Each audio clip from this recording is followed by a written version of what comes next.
ሰላም ጤና ይስጥልን ተመልካቾቻችን ከአንከር ሚዲያ ዝግጅት ክፍል የአክብሮት ሰላምታችንን እናቀርባለን። በአማራ ክልል ሰሞኑን የተካሄዱ ወታደራዊ እንቅስቃሴዎችን በተመለከተ የሰበሰብናቸውን መረጃዎች የምናቀርብበትን መርሃ ግብር ይዘን መተናል። በአማራ ክልል እንደተለመደው በአራቱም ቀጠናዎች የሚካሄዱት የሉና ተጋድሎች ተጠናክረው መካሄዳቸውን የተገለጸው የአማራ ፋኖ ብሔራዊ ኃይል የምስራቅ አማራ ቀጠና ሚኒሊክ እዝ ባለፉት 18 ቀናት በዘመቻ ናዶ የተካሄደውን አጠቃላይ እንቅስቃሴ በተመለከተ ዝርዝር ሪፖርት አውጥቷል። በሪፖርቱም ምን ያህል የአብይ አህመድ ወታደሮች እንደተገደሉ የተማረኩትን ጨምሮ ዝርዝር መረጃዎችን ነው በሪፖርቱ የቀረበው። ይህንንም እንመለከተዋለን። በጎጃም የአማራ ፋኖ ታጋይን ከገደሉ በኋላ ጡቷን ቆርጠው አስክሬኗን አውላላ ጎዳና ላይ ጥለው የሄዱት የአብይ አህመድ ወታደሮች አሁን ደግሞ ቤተሰቦቿን አፍነው መውሰዳቸው ከተገለጸ በኋላ በፋኖች ኦፕሬሽን ወላጆቿን ማስለቀቅ መቻላቸውን ነው የተመለከተው። በዚህ ጉዳይ ላይም ያለውን መረጃ እናገኛለን። ሌሎች ጉዳዮችንም በመረጃ ደረጃ ይዘውትር ተሳታፊያችን መስመር ላይ እየጠበቀን ያለው እንግዲህ ከወቅታዊ የተጋድሎ እንቅስቃሴዎች እንነሳ። ምን መረጃዎች አሉ አጠቃላይ ከወታደራዊ ኦፕሬሽኖች አንፃር? ያመሰግናሉ። መጀመሪያ በሰሜን ወሎ እና ደቡብ ወሎ አገዛዙ ባልገመተውና ባልጠበቀው ደረጃ የፋኖ ኃይሎች በተከታታይ በወሰዱት ወታደራዊ ማጥቃት እንቅስቃሴ በአብይ አህመድ ጥምር ጦር ላይ በጣም ከበድ ያለ አከርካሪውን የሰበረ እርምጃ መውሰዳቸው ይታወሳል። የፋኖ ኃይሎች ደግሞ የሉም ተበትነዋል። መስማማት ተስኗቸው እርስ በርሳቸው እየተዋጉ ስለሆነ መጥፊያቸው ቅርብ ነው ሲባሉ የነበሩ ቢሆንም በወሰዱት ጠንካራ ወታደራዊ እርምጃ አቅማቸውን በደንብ ያሳዩበት ባደረጉት ውጊያም የሥርዓቱን አፈቀላጤዎች ዝምና ጭጭ ያስባሉበት ሁኔታ ተፈጥሯል። ራሳቸውን ከአገዛዙ በነጠቁት ትጥቅ ያደራጁበት ደረጃ ላይ ደርሰዋል። ከፍ ሲልም የዓለም አቀፍ ሚዲያ ተገዶም ቢሆን ስለፋኖ ጀግንነትና የጦር ሕግ አክባሪነት እንዲዘግብ አድርገውታል። ለሚታገሉለት ህዝብም ደግሞ ደም መላሽ መሆናቸውን ያሳዩበት ትልልቅና ከባባድ የጦር ምሽጎች የሰበሩበት ድል እንደሆነ መግለጫ ሰጥተዋል። በዛሬው ዕለትም እንግዲህ በዚህ መሰረት ከመስከረም 14 2018 ዓ.ም ጀምሮ ለተከታታይ 16 ቀናት በተካሄደው ዘመቻ አደማሊ ወይም አባናደው የአማራ ፋኖ ብሔራዊ ኃይል ምስራቅ አማራ ቀጠና ሚኒሊክስ ስር የሚገኙት አምስቱም ኮሮች በጋራ በወሰዱት በወሎ በሁሉም ቀጠናዎች በፈጸሙት ማጥቃት በአገዛዙ ጦር ላይ የተገኘውን ድል በዝርዝር አቅርበዋል። ዛሬ በሰጡት መግለጫ ከ3003 በላይ የአገዛዙ ወታደሮች መግደላቸውን አስታውቀዋል። 679 ምርኮኛ በእጃቸው እንደሚገኝና 3 የሞርተር ምጣድ እና 103 የሞርተር ቅንቡላ ከ6 ሞርተር ጋር አብረው መማረካቸውን አስታውቀዋል። 33 ብሬን 13 ስናይፐር በእጃቸው በጦርነቱ ጊዜ ማስገባታቸውን ገልጸዋል። ከ1343 በላይ የነፍስ ወከፍ ክላሽ መሳሪያ በእጃቸው ማርከው ይዘዋል። 8 መከላከያ መኮንኖችን ማካሮቭ ሽጉጥና 487 የእጅ ቦምቦችን ማርከዋል። 25 በመካከለኛና በርቀት መገናኛ ወታደራዊ ሬዲዮን መገናኛዎችን መማረካቸውንና 448 የክላሽ ካዝና በእጃቸው አስገብተዋል። 613 የደረትና ወገብ ትጥቆችን፣ 62479 የክላሽ ተተኳሾችን፣ 3570 የብሬን ተተኳሽ፣ 15614 የድሽቃ ተተኳሽ፣ 667 ወታደራዊ ሻንጣዎች ኦራልን ጨምሮ ከ24 በላይ ወታደራዊ ተሽከርካሪዎችን ከ40 በላይ ከተሞችን ጨምረው 16 ወረዳዎችን በደቡብ ወሎና በሰሜን ወሎ የሚገኙ 16 ወረዳዎችን ከአገዛዙ በመንጠቅ በእጃቸው ማስገባታቸውን አስታውቀዋል። ይህ ድል በ16 ቀናት ብቻ የተፈጸመ የፋኖ ጥቃት ሲሆን በደቡብ ወሎና በሰሜን ወሎ በአጠቃላይ የአገዛዙ ጦር ተመቶ አካባቢውን ለቆ የወጣ ሲሆን መልሶ ለመያዝ ያደረገው ጥለትም እንዳልተሳካለት ብዙ ማሳያዎችን መጥቀስ ይቻላል። በአጠቃላይ የአገዛዙ ጦር በደቡብና በሰሜን ወሎ በተወሰኑ ከተሞች በተለይ በዋናነት በወልዲያና በላሊበላ አካባቢዎች ራሱን አቅቦ በፋኖ ኃይሎች ተከቦ መውጫጦ ከፍተኛ ጭንቀት ውስጥ እንደገባና ይህ ያልጠበቀውና ያልገመተው ከፍተኛ ሽንፈት ራሱን መልሶ ለመከላከል የሰራዊት ሞራልን ለመገንባት ጥረት ቢያደርግም እንዳልተሳካለት እየተገለጸ ይገኛል። እንግዲህ ይሄ ባለፉት 16 ቀናት ያው ቀናቱ 18 የሚሆንበት ጊዜ አለ በአንዳንድ ቦታዎች ላይ ተጨማሪ ቀናትን ወስዶ ኦፕሬሽኑን ዘመቻ ባናዶን ኦፕሬሽን ለማጠናቀቅ የወሰዱት ተጨማሪ ቀናት ሊኖሩ ይችላሉ ለማንኛውም በአጠቃላይ የተፈጸመውን ተጋድሎ በተመለከተ በዝርዝር የቀረበ ነው ከ3000 በላይ ያገዛዙ ወታደሮች መደምሰሳቸው ነው የሚያሳየው ይሄ ትልቅ ኪሳራ ነው በነገራችን ላይ ሰሞኑን ወደ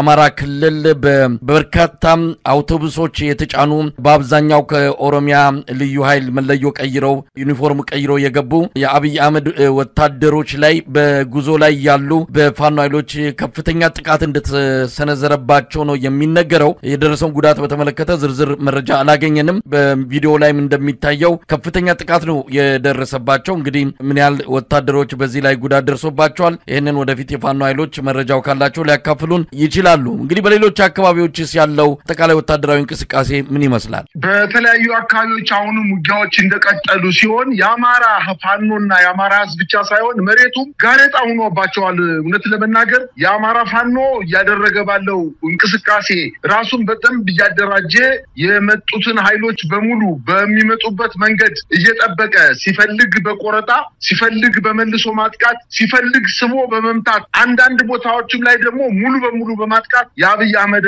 አገዛዝን ሙሉ በሙሉ ያፈራረሰው ይገኛል አሁን በዛሬው ዕለት ዛሬ ጠዋት ከጠዋቱ 11 ሰዓት የአማራ ፋኖ ብሔራዊ ኃይል ቴዎድሮስ እዝ አንደኛ ክፍለ ጦር የኮሎኔል ታደሰ ሙሉነ ብርጌድ በመራይ ከተማ ውስጥ በመግባት በከተማዋ ከንቲባ ጽፈት ቤት ውስጥ በመገኘት በስብሰባ ላይ በነበሩ የብልጽግና አመራሮችና በመንግስት ታጣቂዎች ላይ እርምጃ በመውሰድ አንድ አመራርን ጨምሮ ከ6 በላይ ታጣቂዎችን መግደሉና እርምጃ መውሰዳቸውን አስታውቀዋል ከሰሞኑ የከተማዋን ወጣቶች እያፈነ ወዳልታወቀ ስፍራ እየወሰዳቸው ሲሆን በዚህ የተበሳጩት የፋኖ ኃይሎች ወደ ከተማዋ ገብተው የብልጽግና አመራሮች በከፍተኛ ወታደራዊ ጥበቃ የነበሩትን በማት ስብሰባውን ማቋረጣቸውንና ከውስጡ የነበረ አንድ አመራርን ጨምሮ 6 የከላከያ ኃይሎች መደምሰሳቸውን አያይዘው ጠቅሰዋል በተያያዘ ዜና ዛሬ ጠዋት የጣናው መብረቁ ብርጌድ ዘጌ አራራት ሻለቃ ከጠዋቱ 3 ሰዓት ላይ በኤርፖርት ዙሪያ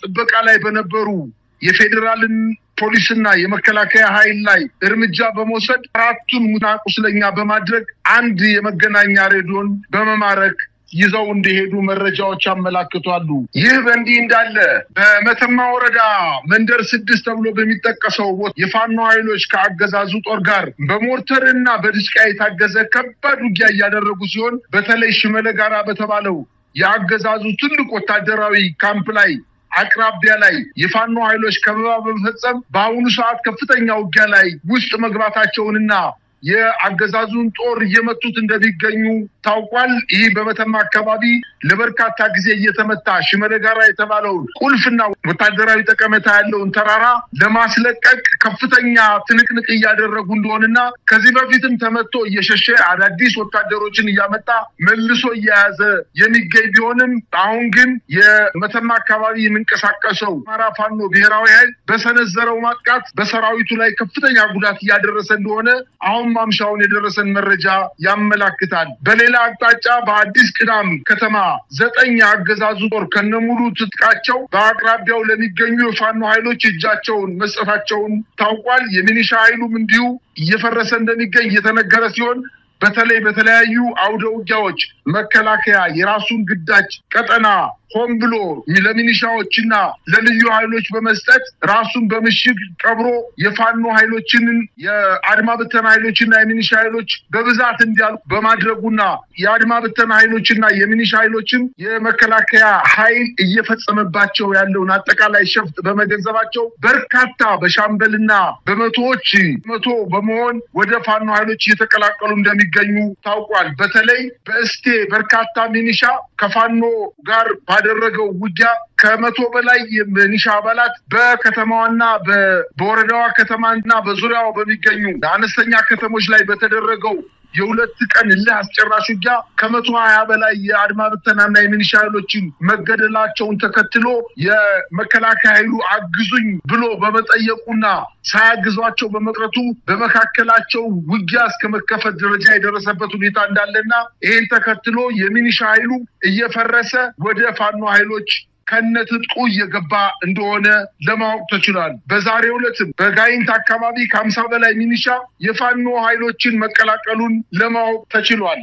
እንግዲህ ሌላው በሰሞኑ ከፍተኛ መነጋገሪያ ሆኖ የዘለቀው በተለይም በአገዛዙ በኩል የጭካኔው ተግባር ምን ያህል መረን የለቀቀና አገዛዙ ኃላፊነት የማይሰማው መሆኑን በሚያሳይ መልኩ የተፈጸሙ ድርጊቶች እንደዚሁ ኢትዮጵያንን ከዳር እስከ ዳር ማስቆጣታቸው የሚታወቅ ነው። አሁንም ኢትዮጵያን በጉዳዩ ላይ እየተነጋገሩበት ያለ ነው። ሴት ታጋዮች ላይ የፋኖ ታጋዮች ላይ ከተያዙ ወይም ከተማረኩ ከተመቱ በኋላ ጡታቸውን በመቁረጥ ሰውነታቸውን በስለት በመተልተል በአገዛዙ የሚወሰደው እርምጃ እጅግ አስነዋሪ ከመሆኑም ባሻገር በሕግ ሊያስጠይቅ እንደሚችልም የተለያዩ በዘርፉ ዙሪያ የተሰማሩ የሰብአዊ መብትና የሕግ ባለሙያዎች እየገለጹ ይገኛሉ። እንግዲህ ከነዚህ መሃል በጎጃም ማንኩሳ አካባቢ የዓለም ላይ የተወሰደው እርምጃ ብዙዎች እስካሁን ድረስ ነገሩ ለዓለም አቀፍ ፍርድ ቤት የሚሄድበትን ምክንያት እየፈለጉ ያሉ እንደሆነ ነው የሚታወቀው። የዚች ታጋይ የቀብር ስነ ስርዓትም በደመቀ ሁኔታ ፋኖችም የአካባቢው ማህበረሰብም በተገኙበት መከናወኑ ይታወሳል። የእናትየው ያዘን ሁኔታ እንደዚሁ ከአይምሮ ላይ የሚጠፋ አይደለም። ከዛ በኋላ የተፈጸመው የአገዛዙ ኃይሎች የዓለምን መስዋዕት የሆነችውን የፋኖ ታጋይን ወላጅ ቤተሰቦች አፍነው መውሰዳቸውን የተገለጸው። ይህ በሆነ በሰዓታት ውስጥ ደግሞ ሌላ ዜና ሰምተናል። ከፋኖ አካባቢ እንደሰማነው ከሆነ በልዩ ኦፕሬሽን የታፈኑትን የዓለም ቤተሰቦችን ማስለቀቃቸውን ነፃ ማድረጋቸውን ነው የተመለከተው። እስቲ ምንድነው በዚህ ዙሪያ ያለው አጠቃላይ ሁኔታ? መሳይ ያልከው ነገር እውነት ነው። ከሰሞኑ በምዕራብ ጎጃም ዋና ከተማ ፍኖተ ሰላም አቅራቢያ በምትገኘው ማንኩሳ ከተማ ላይ ቆስላ በአገዛዙ እጅ የወደቀችው ፋኒት በአለሟሴ ላይ በሳንጃ አማራ የሚለውን ንቅሳቷን ከቆዳዋ ላይ ከነነፍሷ እያለች ገፈው ጡቶቿንም በመቁረጥ ራቁቷን በከተማዋ በማንኩሳ ከተማ አስፋልት ላይ ጥለው ከፍተኛ ነውር የሰው ልጅ በሰው ልጅ ላይ ሊፈጽም የማይገባው መፈጸማቸው ይታወቃል። ይህን አይተን ሳናበቃ ወይንም በዚህ በጣም ጭንቀታችንን አራክፈን ሳንጨርስ በትናንትናው ዕለት ደግሞ ከሌሊቱ 9 ሰዓት በደረቋ ቀበሌ አርቢሲ ከምትባል ከተማ ላይ በሐዘን ላይ የሚገኙትን ወላጅ አባቷንና እናቷን እንዲሁም ሁለት የቅርብ ቤተሰቦቿን አፍነው ወስደዋል። ወላጅ አባቷን አቶ አሲሁን አበባውንና እናቷን ደግሞ ወይዘሮ ቦሰና አለማየውን አፍነው ወስደዋል። እንዲሁም ሁለት የቅርብ ቤተሰቦቿን አፍነው ወስደዋል። እነዚህን 4 ቤተሰቦቿን ወደ ቡሬ ከወሰዱ በኋላ ከቡሬ ወደ ፍኖተ ሰላም ለመውሰድ በዝግጅት ላይ እያሉ የአማራ ፋኖ ብሔራዊ ኃይል ቴዎድሮስ እዝ በተለይ የሴቶች ጉዳይ ኃላፊ ፋኒት አይናዲስ ዋለልኝ እንደተናገረችው ከሆነ ታፍነው የተወሰዱትን የሟች ቤተሰቦችን በልዩ ኦፕሬሽን ማስለቀቅ መቻላቸውን ገልጸዋል። እንግዲህ ይሄን የነውር ድርጊት በጣም በበርካታ ቦታዎች ላይ ሊደጋገም እንደሚችልና ይሄ አካባቢ የጎጃም አካባቢ ሰከላ፣ ደጋዳሞት፣ ቋሪት፣ ቡሬ እንዲሁም ኪሊልና ወደ ኮሶበር አካባቢ የሚደረገው ከፍተኛ ውጊያ የፋኖ ኃይሎች ብቻ ሳይሆኑ የአባት አርበኞች የከተማው እና የገጠሩ አርሶ አደር የቃታ ብረቱን እያነሳ ከፋኖ ኃይሎች ጋር አብሮ እየገጠመ በመሆኑ ማህበረሰቡን ለማሸማቀቅ ሆን ተብሎ ታቅዶ እንደዚህ ጨካኞች ናቸው እንዴ ከእንግዲህ በኋላ እነዚህ ጋር ተጋፍጠን ማሸነፍ አንችልም ብሎ ህብረተሰቡ ሞራሉ እንዲነካ ለማድረግና ሞራል ለመስበር ያደረጉት ጥረት ነገር ግን በእነሱ ላይ ተመልሶ እንደገና በመከላከያ ኃይሉ ላይ ህብረተሰቡ ግልብጥሎ በመውጣት ተቃውሞውን በማሰማቱ በለቅሶም ሂደት ውስጥ የታየው እጅግ በጣም በርካታ ህዝብ በክብር አቀባበል የጀግና አቀባበል ያደረጉላት በመሆኑ በዚህ የተበሳጨው ይሄንን ድል አገኛለሁ በዚህ እንደዚህ ባደርግ ይሄንን ውጤት አገኛለሁ ብሎ ስርዓቱ አስቦ አቅዶ ያደረገው ነገር በራሱ ላይ ተመልሶ እንደገና እንደባብ ተጠምጥሞ ህብረተሰቡን ያነቃ በመሆኑ ከፍተኛ ድንጋጤ ውስጥ ወድቋል ስርዓቱ። ይሄን በተመለከተ መሳይ በዋናነት ቤተሰቦቻቸውን ያፈኑበት ዋነኛ ምክንያት በሚዲያ እንዲያስተባብሉ ለማድረግ እንደሆነ ከአካባቢው ማህበረሰብ ለአንከር ሚዲያ ቆማ ሰጠዋል። አባቷ በቃብሯ ቀን የተናገረውም እንደዚሁ ከእንግዲህ በኋላ እኔ ይሄንን አሪዮስ የሆነ ስርዓት ዝም ብዬ ከቤት ብቀመጥ እርሻዬን ባርስ የዚህ አካባቢ ማህበረሰብ በልምደግሰው በለቅሶዬም በደስታዬም እንዳይገኝ በማለት በትልቅ ህብረተሰብን የሚያነቃቃ ንግግር በማድረጉ የአገዛዙ ጦር ከፍተኛ ብስጭትና ድንጋጤ ውስጥ ገብቷል። እናትየዋም እንዲሁ እኔ ወጥቼ ባልዋጋም እንኳን ወንድ ልጆችን ወልጃለሁ እነዚህ ወንድ ልጆቼ የልጄን ደም ይመልሳሉ በማለት በአደባባይ በለቅሶ ቀን የተናገረች በመሆኑ ይሄ ከመከላከያ መረጃ መድረሱ በጣም በከፍተኛ ደረጃ ድንጋጤ ውስጥ በመግባቱ ቢችሉ ህዝቡ በከፍተኛ ደረጃ ስላስቆጣው እነዚህን ቤተሰቦቿን ወደ ፍኖተ ሰላም አምጥቶ በፍኖተ ሰላም የሚዲያ ቀረጻ በማድረግ የገደላት ፋኖ ነው ጡቷን የቆረጣት እናንተን ለማነሳሳት ነው በሚል እሳቤ የተሳሳተ ፕሮፓጋንዳ ለህብረተሰቡ ለማሰራጨትና የተቆጣውን ህዝብ ለማዳን ከፍተኛ የሆነ ዝግጅት አድርጎ የሄደ ቢሆንም እነዚህም በሐዘን ላይ የተቀመጡ ሐዘናቸው እንባቸው ገና ያልደረቁ ድንኳኑ እንኳን ያልፈረሰ የልጅቱ አይን እንኳን ገና 7 ቀን ሳይሆነው አይኗ እንኳን ሳይፈስ እነዚህን ሰዎች እየደበደቡ አስረው ወደ ወታደራዊ ማዕከላት ለመውሰድ ጥረት ማድረጋቸው ህብረተሰቡን አስቆጥቶታል። በዚህ ቁጣ መሰረት የደነገጠው ኃይል ገና ደንግጦ ሳይጨርስ የፋኖ ኃይሎች በቆረጣ አካባቢውን በመዝጋትና ውጊያ በመክፈት ቤተሰቦቿን አስለቅቀዋል። ይሄ በጣም ትልቅ ድል ነው፣ ድርብ ድል ነው። ደሞ እንደተመለሰ ነው የተቆጠረው። ቤተሰቦቿ በአሁኑ ሰዓት ወደ አርቢሲ ቀበሌ በሰላም መመለሳቸውንና የፋኖ ኃይሎችም እቺን በጡቷ የተቆረጠችበትና መስዋዕት የሆነችን ፋኒት በአለምን ደም ለመመለስ ከፍተኛ የበቀል ዝግጅት እያደረገ እንደሆነ ከዛው አካባቢ የደረሰኝ መረጃ ያመላክታል። መሳይ እንግዲህ ያው የአብይ አህመድ አገዛዝ በአማራ ክልል እየደረሰበት ያለው ኪሳራ በቀላሉ የሚተመን አይደለም። ሰሞኑን የሚያደርጋቸው እንቅስቃሴ ወደ ሶፍ ዑመር ዋሻ ድረስ የቀድሞ የኦህዴድ ባለስልጣናትን ያሁንም የኦሮሚያ ብልጽግናን በሙሉ ሰብስቦ ከትግራይም እንደዚሁ ከዋት አካባቢ ሌተናል ጀነራል ጻድቃንን ያው የዋት አባልም ባይሆኑ እንደዚሁም ጌታቸው ረዳ ሌሎችንም ይዞ የሄደበት አንድም በአማራ ክልል እየደረሰበት ያለን ኪሳራ በእንደዚህ አይነት የቴሌቪዥንና የምንድነው ወግ ይያሉ የሚጠርቁት በዚህ ግርግር እንደው ለመሻገርና የብረተሰቡን አቅጣጫ በዚህ በጦርነቱ ላይ እየደረሰበት ያለውን ኪሳራ ሰው ትኩረት እንዳይሰጠው ለማድረግ እንደሆነ ይታመናል። ከፍተኛ ቁጥር ያለው ቁስለኛ በአሁን ሰዓት አላጌ ግብርና ኮሌጅ ውስጥ በቀድሞ ማለት ነው እንደሚገኙ ነው የሚገለጸው። ይሄንን ተከትሎም ወታደሮቹ ታጣቂዎቹ የኦሮሚያ ልዩ ኃይልን ጨምሮ በተለያዩ ቪዲዮዎች እየተቀረጹ ጦርነቱን እንደማይፈልጉ በለቅሶም ጭምር ታጅበው ባዘን ሆነው ይሄ ጦርነት ይቆም የሚል ከፍተኛ ስሜትን የሚቀሰቅስ መልእክቶችን ቀርጸው ያስተላልፉ ይገኛሉ። ይሄ ለአብይ አህመድ ሰራዊት ትልቅ ኪሳራ ነው። ከዚህ በኋላ ቆሞ ሊዋጋለት በአላማው አምኖ ተልኮን ለማስፈጸም የሚሄድ ሰራዊት ላይኖረው ይችላል። ላብነትም አንድ የተማረከ ወታደር የተናገረውን እንሰማለን። እናቴ ላክሹ ልጅሽን እንዳትጠብቂ ማንንም የቀረ የለም፣ ሁሉም አልቋል። ቀባሪ የለው፣ ሬሶ አብጦ ሁሉም አልቋል። የላካችሁት ሙሳ በዚህ ደግሞ ፍለፊታችን ተረሽኗል። አባ ገነን መንግስቱ ነው። 2 ልጆችን ፍለፊታችን ኮነረር አበባው ወይም አየነው የሚባለው ሻምበል ጌትነት በቀለ ሰው ረሽኖብናል። የኛው ሰራዊት ውጊያ አውቆ ነው ሊያስጨርሳችሁ ንውጡ ያለኑን ሰዎች ብር ተከፍሎት ነው ብሎ ክፍለ ጦሩ ፍለፊት ሰራዊቱ በተሰበሰበበት ደም የማያቀጻን የዶሮ ደም የማያቀጻን ፍለፊት ረሽኗቸዋል። የጉጂ ልጆች ናቸው ልጆቹ እኛው ነን የቀበርናቸው ፍለፊታችን የረሸናቸው እስከዚህ ድረስ ነበር። ምን በለው አተን ማሽን ላይ የበላን የተዋጋ ነው። ምን በለው ራሱ አጥቶ አገዳ ማሽን ላይ የበላ የሚበለው አጥቷል። ህዝብ እየዘረፈ ነው። ተፍረክርኳል። ህፃን ናቸው። የ10 ዓመት ህፃን የ9 ዓመት ይላል። የአብይን ወታደር ገብታችሁ እውነተኛ ሚዲያ ካለ እሳት ወያኔ ድምጽ ይያልክ ስትጎለጉል እስቲ አሁን የአብይን ጉዳው በደቡብ ወሎ መተናዘግብ እውነተኛ ሚዲያ ካለ ደቡብ ወሎ ላይ ተራራ ላይ ሬዛ ቁጥር የህፃናት ሬዛ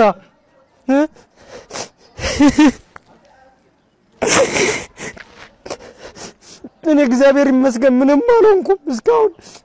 ግን በጣም ህፃናት አብሬ ወጣቸው ልጆች በስሬ ናቸው ያለቁት።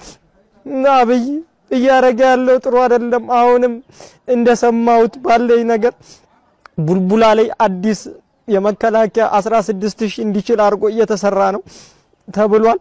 አሁንም ምልምል ገብቷልኛ እንደወጣን እነዚህም ለቀጣይ የሚሞቱ ናቸው። ባካችሁ እውነታው መተን አይተናል። የዘረፈ አይደለም ለኛም ተርፎ ያበላን ያለው ህፃናትም አይደሉም ከኛ የተሻሉ ናቸው። እነሱ እንደ ዘራፊ ነጣቂ ያረጋል አይደለም። ህዝብ የሚፈናቀለው ራሱ በተኮሰው መድፍ ነው። ያቢ መድፍ የሚተኩሰው ቁምቡላ ቤት ላይ ነው የሚያርፈው። ሰው ቤት ውስጥ እንዴት ይሞኖ ይቀራል ይወጥቶ ይፈናቀላል እንጂ በቶክስ ምክንያት አይደለም መድፍ ይተኮሳል ያ መድፍ ሰው ቤት ላይ ነው የሚወድቀው አይተናል ብዙ ቤቶች ወድመዋል እዛ ውስጥ የነበሩ ሰዎችም አልቀዋል እንግዲህ ይሄ ወታደር የተናገረው በጣም አደገኛ መልእክት ነው ይሄንን የሰማ የአብይ አህመድ ወታደር መቼም ተልኮውን ተቀብሎ በአማራ ክልል ውጊያ ላይ ይሳተፋል ተብሎ የሚጠበቅ አይደለም አብይ አህመድ እና በዙሪያ ያሉ ሰዎች እንዲህ አይነቱ መልእክቶች ለማዳፈን ከፍተኛ ጥረት ያደረጉ ይገኛሉ ቅርበት ባላቸውና የተለያዩ ጥቅም ባገኙ አንዳንድ የሰራዊቱ አባላት አማካይነት ከአማራ ክልል ባሻገር እስከ ኤርትራ አሰብ ወደብ ድረስ ሄደን ቀይ ባህርን እናስመልሳለን የሚል ተመሳሳይ ቪዲዮዎችን እየለቀቁ ነው የሚገኙት ለማንኛውም ትክክለኛው የወታደሩ ስሜት ቀደም ሲል የሰማነው ነው እያለቀሰ እያነባ ነው ይሄ የሚወጣው እንባ ዝም ብሎ እንባ አይደለም ይሄ ትውልድን ለማዳን የወታደሩን ህይወት ለማዳን የፈሰሰ እንባ መሆኑን ከምን ጊዜውም በላይ ተመልካቹ እየተረዳ የሚገኝ ጉዳይ ነው እስቲ ምን ማለት ይቻላል በአጠቃላይ መሳይ ይሄ ወታደር እኮ በፋኖ ኃይሎች በምርኮ የተያዘ ወታደር ነው ቢናገር ብዙም አይደንቀን ነገር ግን ያልተማረኩ ወታደሮች በወታደራዊ ካምፕ ውስጥ በወታደራዊ ምሽጋቸው ውስጥ ተቀምጠው እኮ በርካታ ወታደሮች ያለቀሱ ስሜታቸውን በልቅሶ እየገለጹ የተተለቀቀ ቪዲዮ በርካታ ነው እኮ አሁን የተማረከው ብቻ ሳይሆን ያልተማረከው ወታደርም በየት አርጌ ወጥቼ ከእዝ ተገገት ወጥቼ የፋኖ ኃይሎችን ተቀላቀየ ህይወቴ እንዴት ማትረፍ ይችላልው በሚልበት ሰዓት እዚህ ሰው ብዙም ሊገርመን አይገባም በእርግጥ የተናገረው ነገር እጅግ በጣም ልብን የሚነካ በጣም የሚያም ነገር ነው የተናገረው እውነት ለመናገር እኔ በጣም በልቤ በጣም አዝኛለሁ ይሄ ሰው ምን ያህል በራሱ የደረሰው ጉዳት በጓደኞቹ ላይ የደረሰው ጉዳት በሌላው የኢትዮጵያ ህዝብ እንዳይደርስ ራሱን አውጥቶ በሚዲያ ላይ መናገሩ ትልቅነቱን የሚያሳይ ነው መሳይ የተናገረው ነገር በጣም ነው የሚገርመው እናቴ የላክሽው ልጅ እንዳትጠብቂው ነው ያለ ምክንያቱም ጓደኞቹ በሙሉ አልቀዋል እናቴ የላክሽው ልጅሽን እንዳትጠብቂው በማለት ሁሉም አልቋል ቀባሪ የለው አስክሬኑ አብጦ የሚቀብረው አብጦ ባይኔ ያየው አለ በጣም ያሳዝናል እኮ የሞተ ወታደር እንኳንስ ለቀብር አለመብቃት አይደለም በክብር ለቤተሰቦቹ ባንዲራ ተሰጥቶ ምስል ተደርጎ ለቅሶ በሚካሄድባት ሀገር ምስል ተደርጎ አስክሬን እንኳን ባይመጣ የምስል ለቅሶ ተደርጎ የክብር አቀባበል በሚደረግለት ሀገር ላይ ዛሬ የኢትዮጵያ ወጣት እየሄደ በአማራ ክልል እየሞተ የሚቀብር ዋጦ ያሞራ ሲሳይ መሆኑ እጅግ በጣም ያሳዝናል እንግዲህ በዛ ላይ ኮሎኔል አየነው የተባለና ሻለቃ ጌትነት በቀለ የተባለ ሰው ውጊያውን አበላሽታችኋል ያበላሻችሁት ሰራዊቱን ወደ ኋላ ሸሹ ብላችሁ ትዕዛዝ የሰጣችሁት ከፋኖ ኃይሎች ገንዘብ ተቀብላችሁ ነው በማለት ክፍለ ጦሩን ሰብስበው የክፍለ ጦሩ አባላት በሙሉ ባሉበት በሜዳ ላይ ያያየን ፊት ረሸኗቸው አለ በጣም ነው እኮ የሚገርመው ይሄ አልተሸነፍኩም ሽፍታ መንግስት ነው ያለ ሽፍታ አፋኖ ነው ያለ ከእንግዲህ በኋላ የትም አይደርሱም እርስ በርሳቸው እየተዋጉ የተበተነ ኃይል ነው በገዳም ተደብቀው ራሳቸውን አሉ ብሎ ያለው ነገር ግን ከራሳቸው ምስክር መምጣት ጀመረ ከራሳቸው ይሄ ጀግና የመከላከያ ወታደር የነበረ አሁን በፋኖ ቁጥጥር ስር የሚገኝ በምርኮ ያለ ወታደር ይሄንን ጉዳ ወጣው ኮሎኔሎችና ሻለቆች በሰራዊቱ ፊት እንደሚረሸኑ ባይኑ በብረቱ አይቶ እያለቀሰ ከልቡ እያለቀሰ ነው የተናገረው ከክፍለ ጦሩ ፊት ለፊት ነው የረሸናቸው አለ የጉጂ ልጆች እንዲሁ የዶሮ ደም እንኳን አይቶ ማያውቁ አለ የዶሮ ደም እንኳን ዶሮ ሲታረድ አይቶ ማያውቁ እጅግ በጣም ህፃናት ልጆች በውጊያ ፈርታቸው ወደ ኋላ ሸሽታቸዋል ተብሎ አሁንም ከሰራዊቱ ፊት ሲረሸኑ አየው አለ እንግዲህ ነግበኔ ነው በማለቱ ነው እንግዲህ ከፍተኛ የሆነ ጥንቃቄ አድርጎ የኢትዮጵያ ህዝብ ይሄን ስርዓት ትብብር እንዳያደርግ ለማድረግ ትልልቅ መልእክቶችን ነው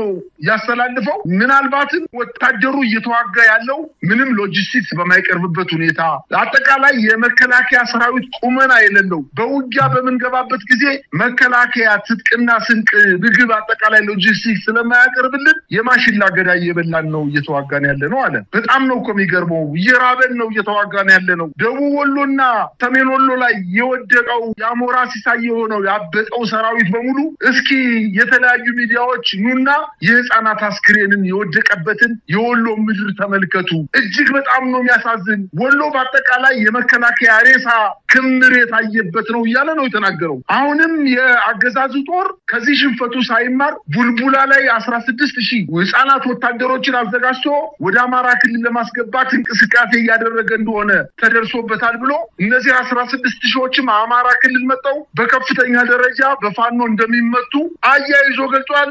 ነግበኔ ብሎ ሌሎችንም ማስጠንቀቂያ ሰጥቷል። በአጠቃላይ የመከላከያ ሰራዊቱ የመዋጋት ሞራል የሌለው በሄደበት ሁሉ ሽንፈት እየገጠመው ያለ ምክንያት ወደ ውጊያ እና ወደ ጦርነት ይሄደ እድሜያቸው ገና ለግላጋ የሆኑ ለውጊያ ብቁ ያልሆኑ ለውጊያ እድሜያቸው ያልደረሰ በርካታ ወጣቶች ወደ አማራ ክልል ሄደው እንዳለቁና ይሄን ተከትሎ የመከላከያ ሰራዊቱ በአማራ ክልል በቅርብ ጊዜ ተሸንፎ ሊወጣ እንደሚችል አብሮ አያይዞ የገለጸበት ሁኔታ ነው ያለው መሳይ። እንግዲህ በአጠቃላይ ይሄ የሚነግረን ብዙ ነገር አለ። በአማራ ክልል በየቦታው የሚደርስበትን ኪሳራ እንግዲህ ሰራዊቱ የሚያገኝበት የሚሰማበት መረጃውን እጁ ላይ ሊደርስ የሚችልባቸው ብዙ መንገዶች አሉ። እንደምናየው ከሆነ ሰራዊቱ እጁ ላይ ሞባይል ስልክ እንዳለ ነው የምንረዳው። ስለዚህ እያንዳንዷን ነገር ይሰማል። በሶሻል ሚዲያ በተለያየ መድረኩ የሚተላለፉትን ነገሮች ያገኛቸዋል። ይሄንን እያየ መቼም አማራ ክልል እግሩን የሚያስገባ ሰራዊት ሊኖር ይችላል ተብሎ የሚጠበቅ አይደለም። አየነው፣ ብዙ ነገር ተሞከረ፣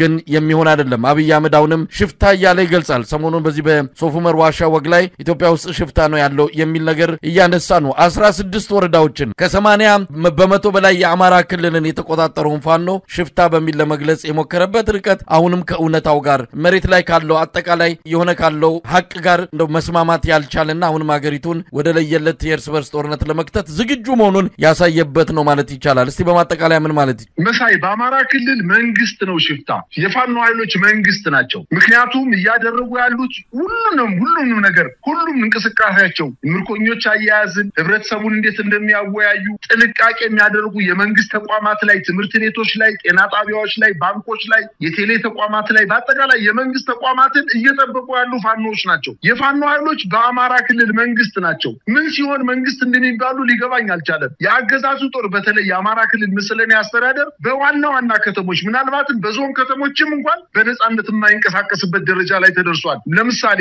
ፍኖተ ሰላምን ከተማ ብንወስድ አትናውዝ ከተባለ ወታደራዊ ካምፕ ነው የብልጽግና አመራሮች የሚያድሩ። የጎንደር ከተማ አስተዳደር አዘዞ ነው የሚያድሩት። የደብረ ታቦር ከተማ የዞንና የከተማ አስተዳደር አመራሮች ከከተማ ወጣው በወታደራዊ ካምፖች ነው የሚያድሩት። ባህር ዳር መኮድ ወታደራዊ ካምፕ ውስጥ ነው የሚያድሩት። እንዲሁም ደሴንና ወልዲያን ብንመለከት መውጫ አጣው ተጨንቀው በወታደር ተከቦ ነው ያለው። ስለዚህ የአማራ ክልል ምስለኔ አስተዳደር ፈርሷል። መከላከያም አሁን እንደምነግርህ በርካታ በአንድ እና በሁለት ዞኖች በደቡብና በሰሜን ወሎ ዞኖች በተደረገ የ16 ቀን ውጊያ ብቻ 3000 በላይ የመከላከያ ሰራዊት የተገደለበት ነገር ግን የተማረኩትን ደግሞ በአግባቡ የሚይዙበት። ስለዚህ መንግስት ቁመና አዳብሮ ያለው የፋኖ ኃይል ነው። በአንጻሩ ደግሞ የመከላከያ ሰራዊቱ በብስጭት ያገኘውን የሚገል የሚተኩሰው ቁምቡላ ከሲቪሊያን ላይ ያረፈ በርካታ ሲቪሊያን እንስሳትን የመሰረተ ልማትን እያወደመ ያለ ተቋም ነው። ስለዚህ በደረጃ ከወሰድነው መንግስት ሽፍታ ሆኗል በአማራ ክልል። ሽፍታ ያሏቸው ደግሞ የፋኖ ኃይሎች ደግሞ በአማራ ክልል ህዝቡን በደንብ እየጠበቁ ህዝቡን እያደራጁ በስነ ስርዓት አስተዳደር መስርተው ህዝቡን በአግባቡ እያስተዳደሩ እንደሚገኙ ነው ማየት የሚቻለው። እንግዲህ እነሱ በፕሮፓጋንዳቸው ወደ ባሌ አካባቢ ሄደው የሰጡት መግለጫ ከስጋታቸው ከፍራታቸው የመጣ እንግዲህ ሽሽት ሲጀመር እንደዚህ ነው። ከአዲስ አበባ ከተማ ወደ ደቡብ፣ ከአዲስ አበባ ከተማ ወደ ምስራቅ እየሄዱ በባሌ በሐረር እና በመሳሰሉ አካባቢዎች ላይ እግራቸው ያበዛሉ።